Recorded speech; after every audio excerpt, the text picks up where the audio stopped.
Hello dear students, good morning all of you. देखिए, जैसा कि आप सभी को पता है, हमारा जो टॉपिक चल रहा है टॉपिक है टेंस।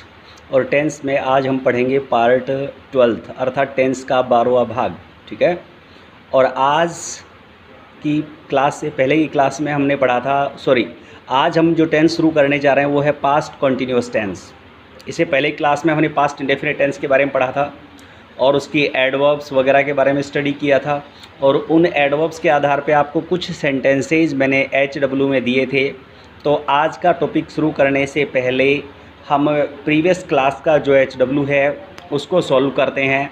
तो देखिए, साफ साफ लिखा हुआ है HW ऑफ लास्ट क्लास कि पिछली कक्षा का जो HW है उसके बारे में स्टडी कर रहे हैं। पहला हमारे पास सेंटेंस दिया हुआ है, इंडिया बिकम, ये ब्रैकेट में वर्ब दी हुई है, फ्री इन 1947 कि भारत 1947 में आज़ाद हुआ था। कब हुआ था सर? 1947 में। अब हमारे पास यहाँ एडवर्ब दे रखिए 1947, और 1947 आप सभी को पता है बीता हुआ टाइम है। और ऐसी एडवर्ब जो बीते हुए टाइम को शो करती हैं वो पास्ट इंडेफिनिट टेंस में होती है। और पास्ट इंडेफिनिट टेंस में वर्ब की सेकंड फॉर्म या डिड प्लस वर्ब की फर्स्ट फॉर्म का यूज़ किया जाता है। अफर्मेटिव सेंटेंस में वर्ब की सेकंड फॉर्म और नेगेटिव या इंटरोगेटिव सेंटेंस में डिड प्लस वर्ब की फर्स्ट फॉर्म का यूज़ किया जाता है। तो देखिए, यहाँ हमारे पास दे रखा है बिकम, और बिकम की सेकंड फॉर्म जो होती है वो होती है बिकेम। ठीक है। जैसा आपको पता है कि सेंटेंस में एडवर्ब के आधार पर पता चला पास्ट इंडेफिनिट टेंस है। ठीक है। और पास्ट इंडेफिनिट टेंस का अफर्मेटिव सेंटेंस है तो वर्ब की कौन सी फॉर्म का यूज़ कर दिया? सेकंड फॉर्म का। अगला सेंटेंस दे रखा है postman knock the door when I was listening music. तो अब यहाँ हमारे पास व्हेन दे रखा है। क्या दे रखा है? व्हेन, कि जब मैं संगीत सुन रहा था तो उसी समय जो डाकिया था उसने क्या किया? दरवाजे को खटखटाया। तो अब आप क्या कर रहे थे? पहले से क्या कर रहे थे? टीवी देख रहे थे। उस बीच यानी एक एक्शन चल रहा हो और उस बीच दूसरा एक्शन होता है, तो जो एक्शन होता है उसमें पास्ट इंडेफिनिट टेंस का यूज़ किया जाता। तो आपका म्यूजिक सुनना पहले से जारी था और इस बीच दरवाजे को किसने खटखटाया? पोस्टमैन ने।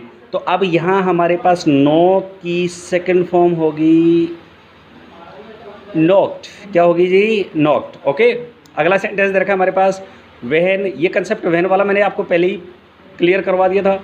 When his father was a teacher, जब उसके पिताजी एक अध्यापक थे, he English teach, तो वो अंग्रेजी पढ़ाते थे। कब पढ़ाते थे? जब वो अध्यापक हुआ करते थे। तो वाज दे रखा है हमारे पास, वैन वाले क्लॉज में वाज है और टीचर हमारे पास नाउन है।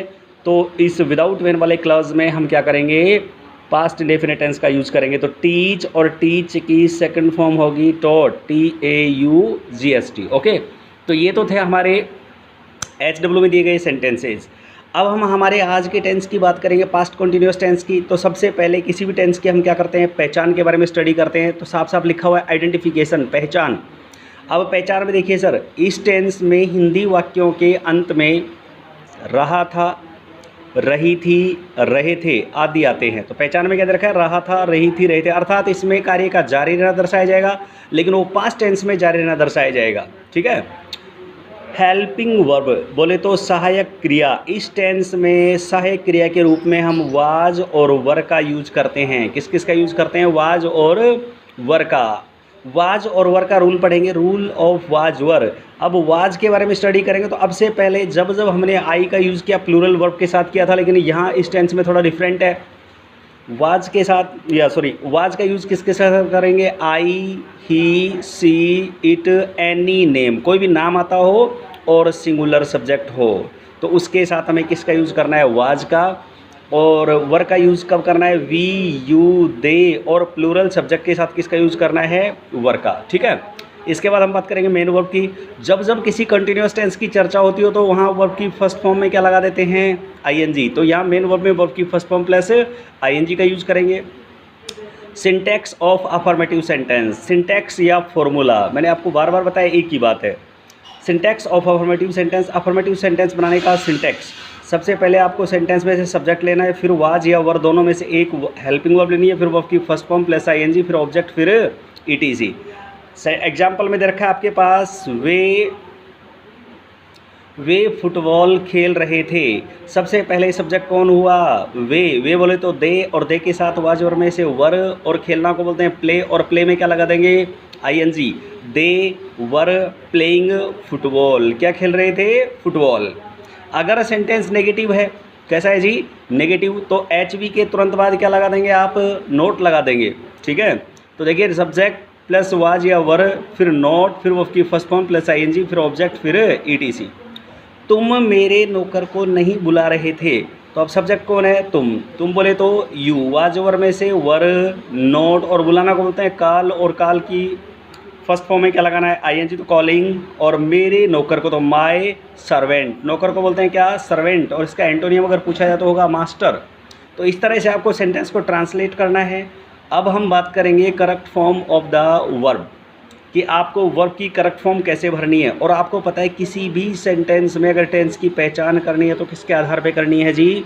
एडवर्ब्स के आधार पे। किसके आधार पे? एडवर्ब्स के आधार पे। देखिए, यदि सेंटेंस में then, at that time, at that moment, at that instant और दोज डेज, यानी सब ये अपोजिट हैं। वहाँ दिस दे रखा था प्रेजेंट कंटिन्यूस टेंस में, या दैट हो गया।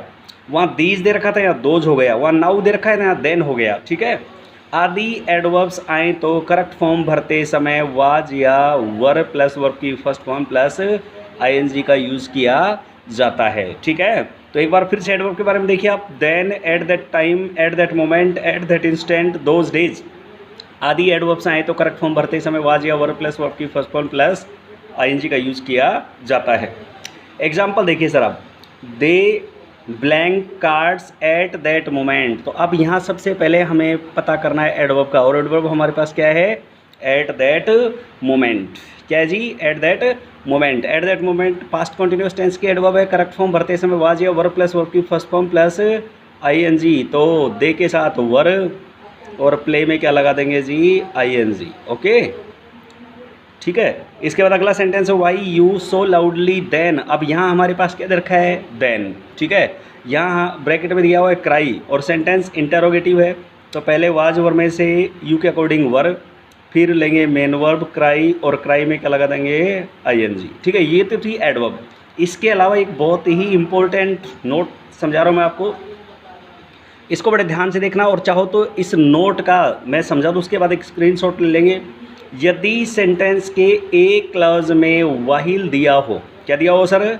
वाहिल, और उसमें अर्थात जिस क्लॉज में वाहिल दिया हुआ उसी क्लॉज में वाज या वर्ब प्लस वर्ब की फर्स्ट फॉर्म प्लस आईएनजी का यूज़ किया गया हो, तो दूसरे क्लॉज में भी वाज या वर्ब प्लस वर्ब की फर्स्ट फॉर्म प्लस आईएनजी का यूज़ किया जाता है। आप तो ध्यान रखें, वाज जब सेंटेंस के एक क्लॉज में वाहिल दिया हो तो जो टेंस वाहिल वाले क्लॉज में वही टेंस दूसरे क्लॉज में होगा। तो देखिए दे रखा है वाहिल, वाइल वाले क्लॉज में वाज या वर्ब प्लस वर्ब की फर्स्ट फॉर्म प्लस आईएनजी हो, तो दूसरे क्लॉज में वाज या वर्ब प्लस वर्ब की फर्स्ट फॉर्म प्लस आईएनजी होगा।